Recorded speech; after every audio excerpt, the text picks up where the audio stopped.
The road to growth, success of an entrepreneur. We've raised the bar. Learn firsthand from successful business owners and create your own path to success. I'm going to show you how great I am. It's time to hit the road to growth with team lead of the Enriquez Group, Realtor Vinny. Hi, you Road to Growth listeners. Today I have Karl R Pontau. He is the owner of Squash and Stretch Productions. Thanks, Karl, for being here today. Thanks for having me. So I know you have a production company. I know you do some coaching. I know you do a wide variety of things. And once we get someone on here that has like a somewhat of a coaching, consulting background, I always love asking the question, what separates you from other coaches, consultants out there? It's a great question. Yeah, it's I really find that there's this level of connection that I'm able to find with people that I think goes beyond what a lot of coaches do, because I really go beyond the transactional, really get to know people on a personal level and get to know really about their tech, which is what I can help people do, is figure out more about why they do what they do and help them share that with the world. And so it's really important to me that I get to know people on a really personal level, and I think that helps me provide better experiences for them and get them the results they're looking for. So you think probably most coaches don't get people to learn people or get to know people on a personal level? Depends on the coach. I think some of it's like as a one-to-many sort of thing. They might not, but I think it's I really like taking an extra step maybe than a lot of people do. But I think it's a key part of being any coach. But it's just I really like to get to know people beyond just what they do and the specific topics I'm coaching them on. So I think that helps.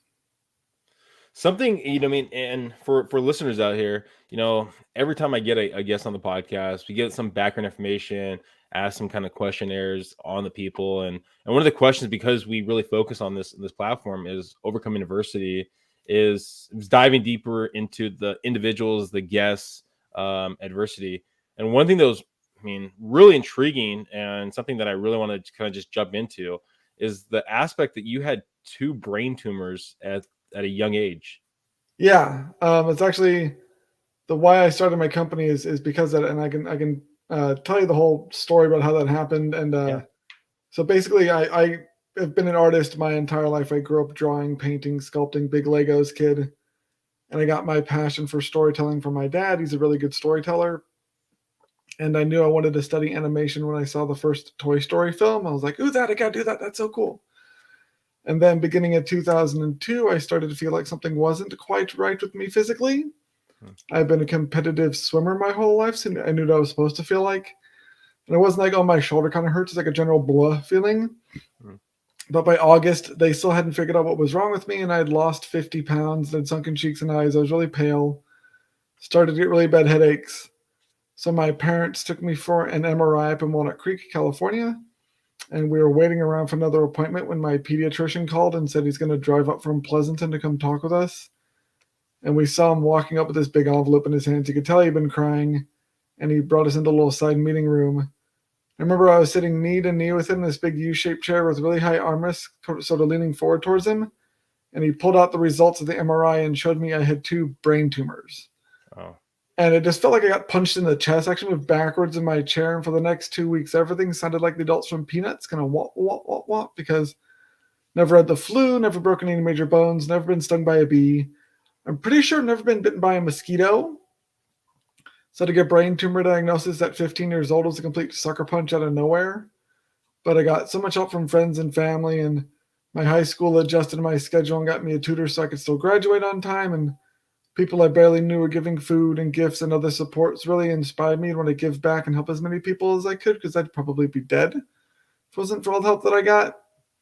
And then in undergraduate school, as I was studying animation, there was a big student digital art and design competition I was participated in. It was a big screening at the end of like 1,000 people in this big auditorium, and there may be 10 people in the room.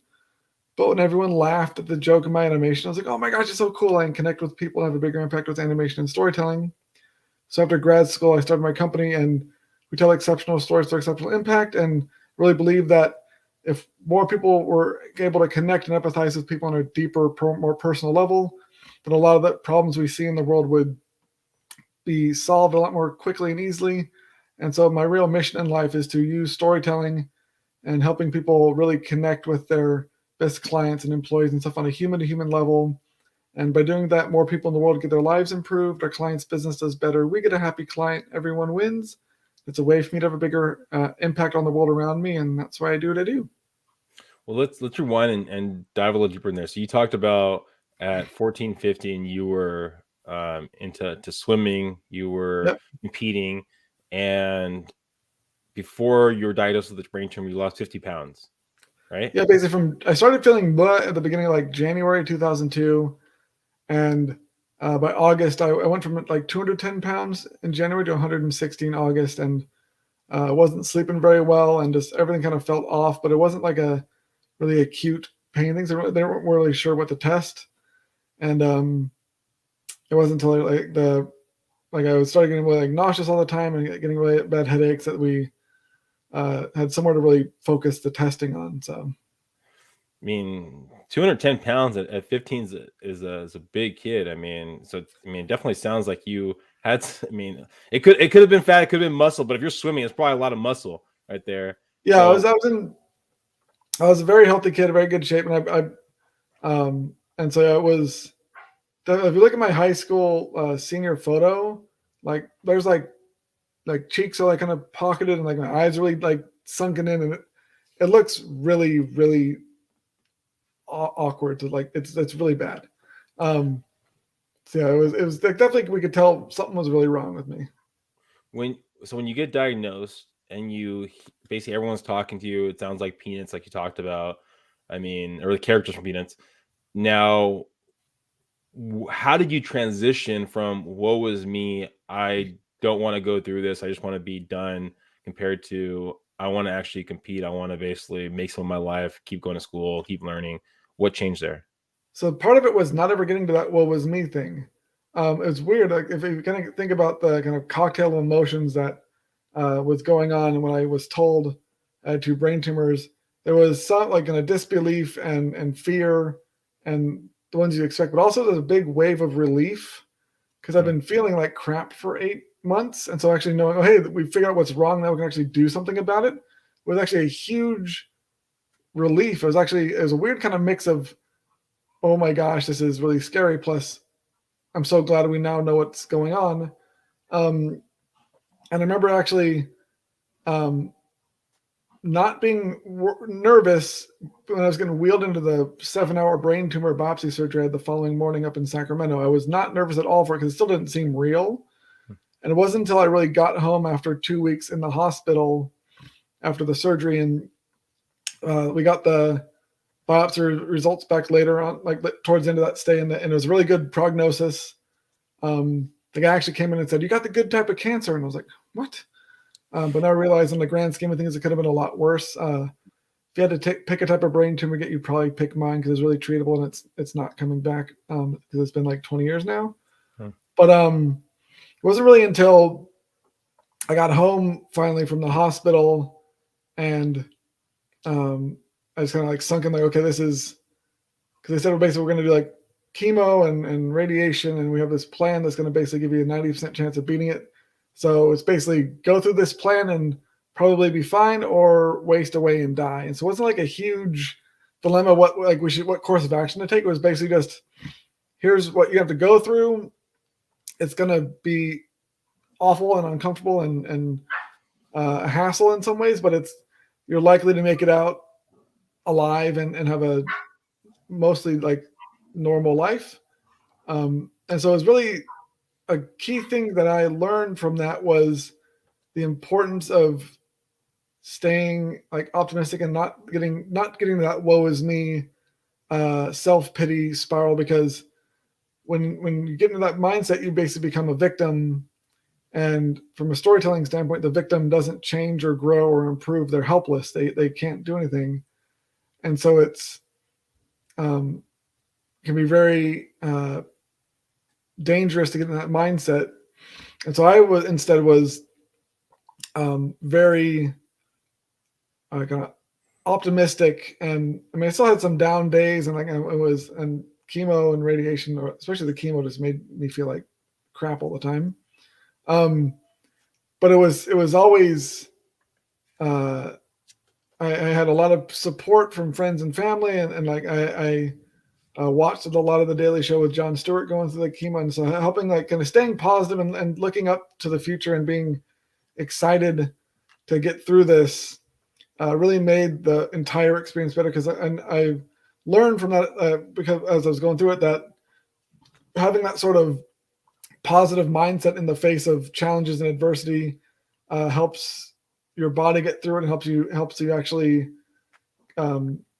keep moving. But and it's when you get, if you have a negative attitude, it actually hurts your body physically, because it's just the sort of hormones you create and all the other, like, bodily functions are impacted by your mood. So I really focused on staying optimistic, staying positive, and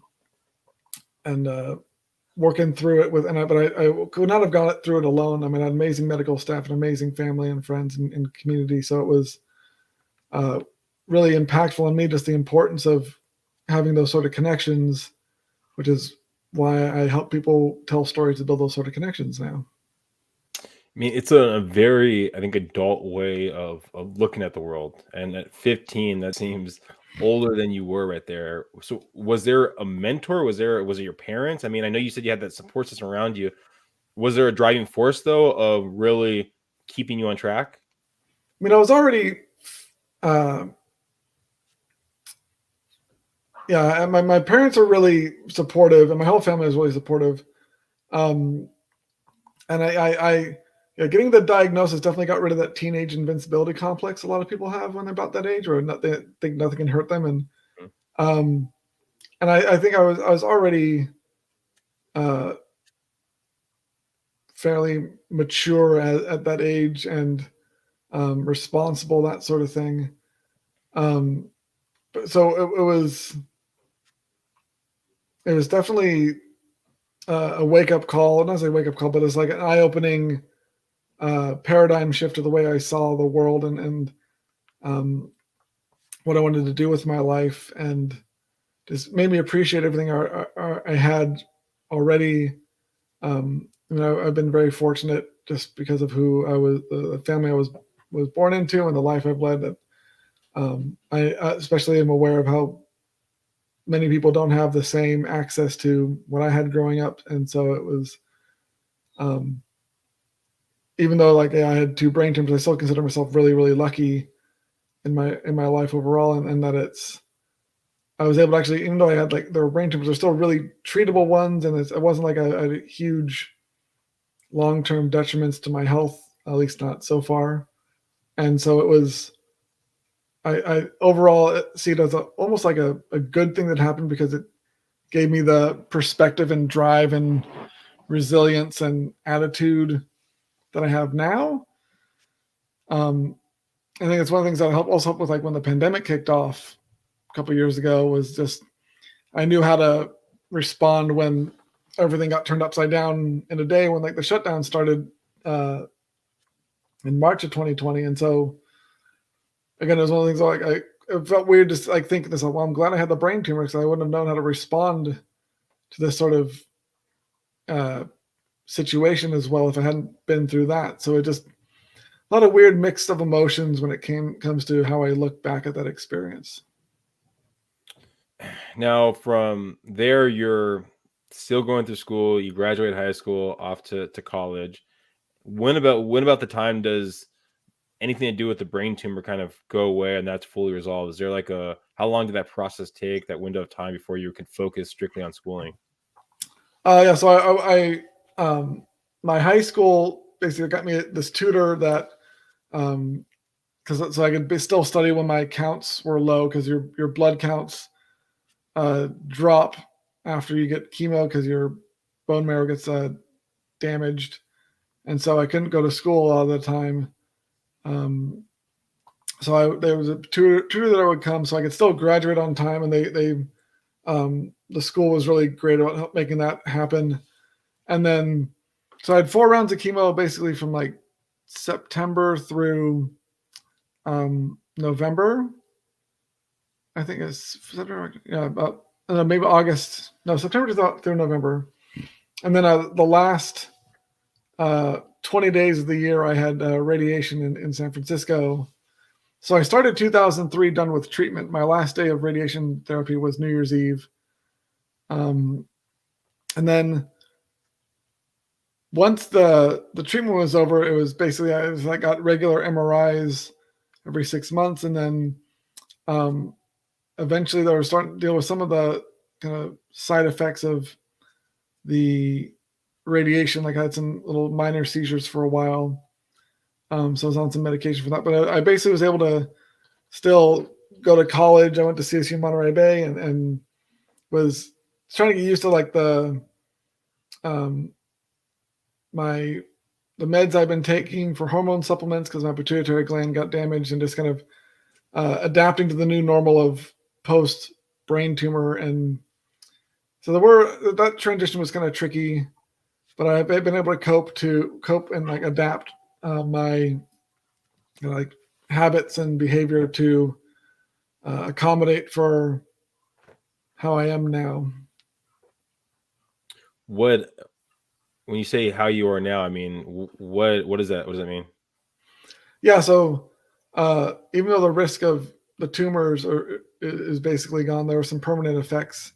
One of the tumors basically was melded with my pituitary gland, so I wasn't making any of the hormones you're supposed to make, and so I have to still have to take some supplements for that. Most of the pituitary function came back, and there's also part of your brain where your optic nerves cross that puts the two images together. It's right below your pituitary gland, and mine got damaged, so I have double vision. So my glasses have these prisms to help correct that.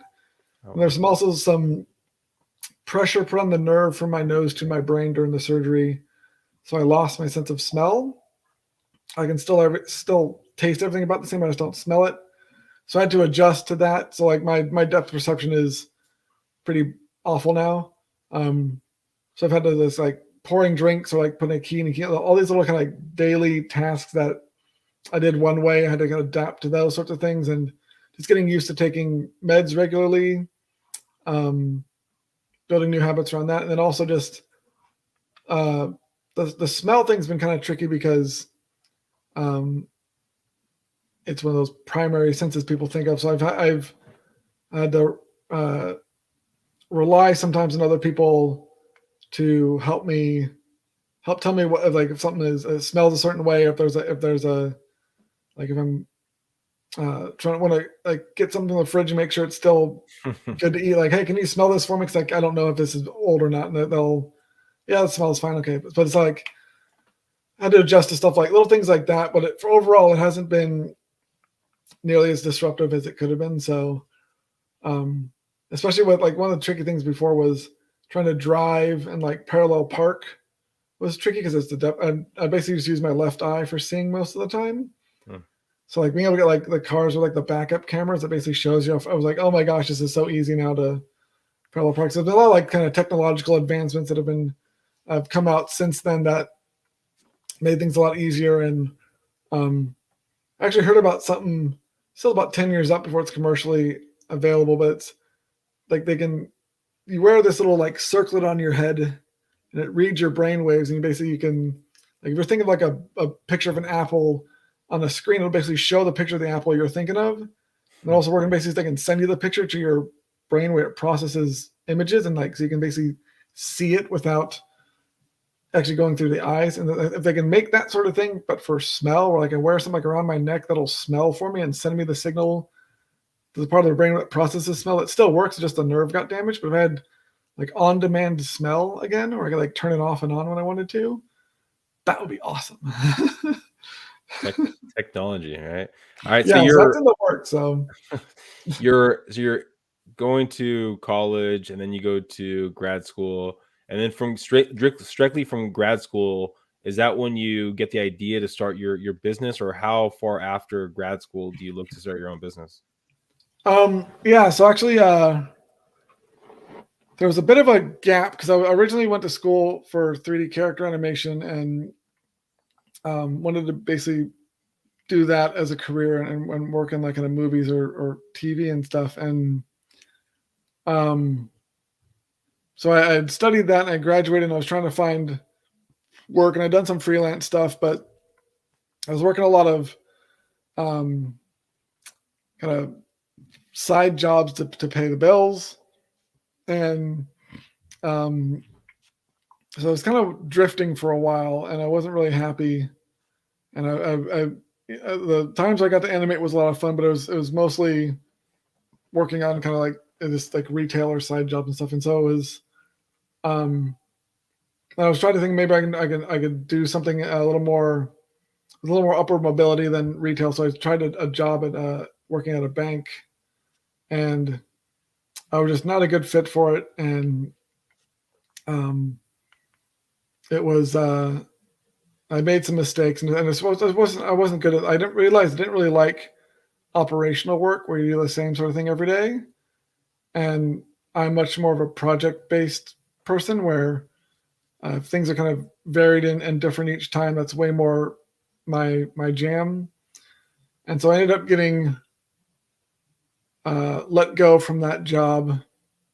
And I was driving home and was kind of really upset and like kind of down. And I had to drive over this big like overpass on the way home, and I was contemplating basically pulling over and jumping off the thing because I was just like I wasn't making any progress in my life, and I felt like I was kind of lost. And fortunately, I didn't. And I talked with my parents, and I found this book called "What Color's Your Parachute." Can't remember the author, but and I did some exercise from that book. And another thing about kind of like identifying your strengths from a different book, I can't remember what it's called. And I was going through these exercises and trying to figure out what I could do. And when I got through all the results from the exercise, it really just showed me that being an entrepreneur and focusing on that, like the storytelling and through either through animation or through coaching was really what it would allow me to have the sort of impact I wanted to have on the world, and gave me kind of and would play to my strengths and would be something that I would enjoy. And it kind of clicked like, oh my gosh, this is what I should be doing. And so it kind of took hitting an emotional rock bottom. I never had that sort of feeling when I was going through the chemo, but I had kind of hit it then with that. And so it was that basically got me on the path I'm on now with growing my company. And it's definitely has evolved since I started it. And I think just having that kind of other kind of low point was necessary for me to kind of jolt out of the kind of coasting phase I was in for a while after grad school. What do you think was that idea, that thing, that person that pushed you not to jump over the bridge? I think it just came down to all the people in my life that I loved and who loved me, and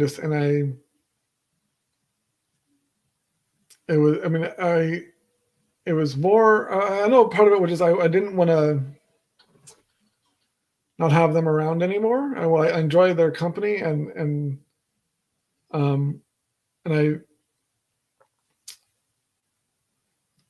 I think it was just the relationships I had that I wanted to continue those because of all the good experiences I've had with people and friends and family, that sort of stuff. And it was more about how that would affect them that kept me from doing it, because it wouldn't be fair to them. Kind of you go on the path to build your company. what's been one of the biggest like hiccups or something you weren't kind of aware of when before you started and building it? Yeah, that's there's just so much beyond doing the thing my business does that I've had to learn, and I enjoy learning it. It's been a lot of fun, but it's definitely just a lot of challenges I've been through, or like things that I didn't know how to do when I first started that I've had to learn, and definitely. So there's been a lot of points where I'm like, man, I wish I knew this when I first started, because when I finally figure stuff out when it comes to like the admin side of things, or like the marketing funnel building sort of stuff. And I've done a lot of networking that I worked with some coaches on that sort of thing, which has been helpful. And so it's all the other things besides what the business does that entrepreneurs often don't think about before they dive into starting a company. And if I'd known what I know now, I would have probably done things differently early on, just to set it up properly, instead of having to like kind of barrel forward and then have to backtrack a little bit or kind of adjust things because certain systems or processes that I was doing weren't right for me, or I just didn't know what I was doing properly. I mean, I think that's a key takeaway for any entrepreneur, any business owner right there. I mean, it can be scary when you're starting, yet you have the ability to build your system to make it easier for down the road. So if you go back to change things up, it can be a pain in the butt. So I think it's like a huge key takeaway right there. Yeah, it's and also just one thing I learned from swimming that I've found very helpful in the business world is just working with a coach, because a lot of things that I've learned from other people, or I've learned by reading books and something like the knowledge is out there. So it's almost always better to talk to someone who's been through what you're trying to do. If they've been through it before and guide you through the process, that just saves you so much time and energy and stress. And so I've worked with a number of great coaches since I started my company who've been huge helps. And so I think it's having the humility to admit you don't know everything already when you're starting a business is essential, because you don't. There's no way you can know everything before you start your first company. And so I've appreciated all the times I've worked with coaches, because they've been a huge help. If looking at building your business and building yourself, I mean, if you could look 5 years down the road, where do you see yourself and your business? Good question. So I'm 5 years down the road, I want to have my the story coaching capacity completely filled up and kind of booked out a number of months, and I want to have a number of right now I'm doing all the coaching myself. I want to have some coaches that are working for me as like a support team and other basically to increase my capacity, and looking to be working with some larger companies.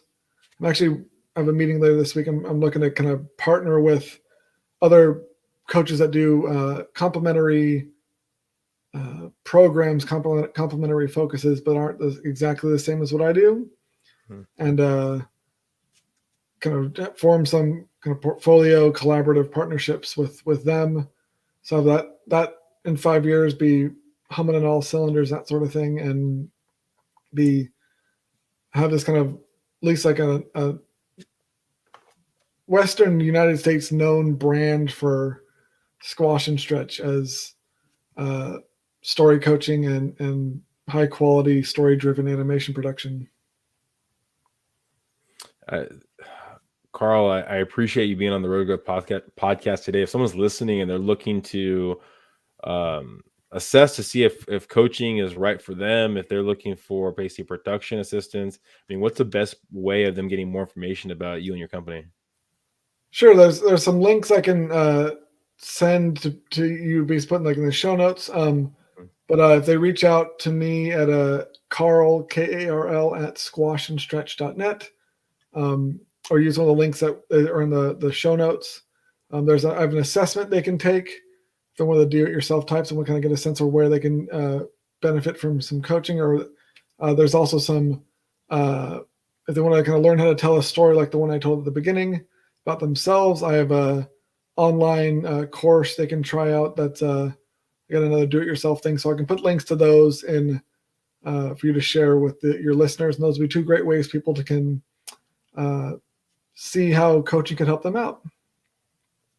I'm gonna just finish off with this question, Karl. I mean, if you could look back at your 15-year-old self, or maybe someone else in that situation that just got world of news given to them, is there any advice or any thoughts you provided them to just make the process maybe smoother? That's I wouldn't necessarily. I mean, I would, instead of just giving them like advice right away, I would ask them what they need help with, or how are they feeling, and listen first, because what worked well for me might not be best for them, and so I wouldn't want to assume I know what they need to hear or what would benefit from them. So I'd start by listening and asking them how they're feeling, what their situation is, what they're struggling with, what they're worried about. And then based on what they tell me, then I'd give some advice if I could that would be beneficial. But that's one thing I encourage people to do is to listen first and seek to understand other people before just kind of offering some canned advice that I think is great, because I wouldn't want to assume that I know. Like, if they don't have as great a support network as me, I wouldn't say just rely on your family and friends. I mean, the general one, I guess, would be to try and like stay optimistic and keep moving forward and don't get mired down in the negativity. Would be like the default one. But I think to give something that's really, really useful and not just like a generalized statement, I'd want to ask them more questions and listen to them, because I think also just when you're in that sort of situation, having someone who stops and hears what you're struggling with and seeks to understand how you're feeling is often more comforting than any sort of advice they could give you, because they're really connecting with on that human level by listening first. Karl, thanks again for being here. I think for everyone, I mean, take away, I think a couple, great nuggets right there is, things happen to everyone, right? And it's based off how you react to those situations. It's based off of what you do with those situations. Karl took that situation that could have crippled him, and like he said, doing them down to nothing, into a kind of a positivity. It could have been worse. It could have been worse. If you listen to the whole podcast, he said it multiple times. So the idea, it could have been worse. You know what? I got to be happy with what I have and be happy with who I am. If you're going through something, there's someone out there. There's someone out there that cares for you. Find that person, get them in your corner, talk to them, and allow the opportunity to grow from whatever you're going through. Thank you guys. Please subscribe, please share, go in the show notes and find Karl. Bye, everyone.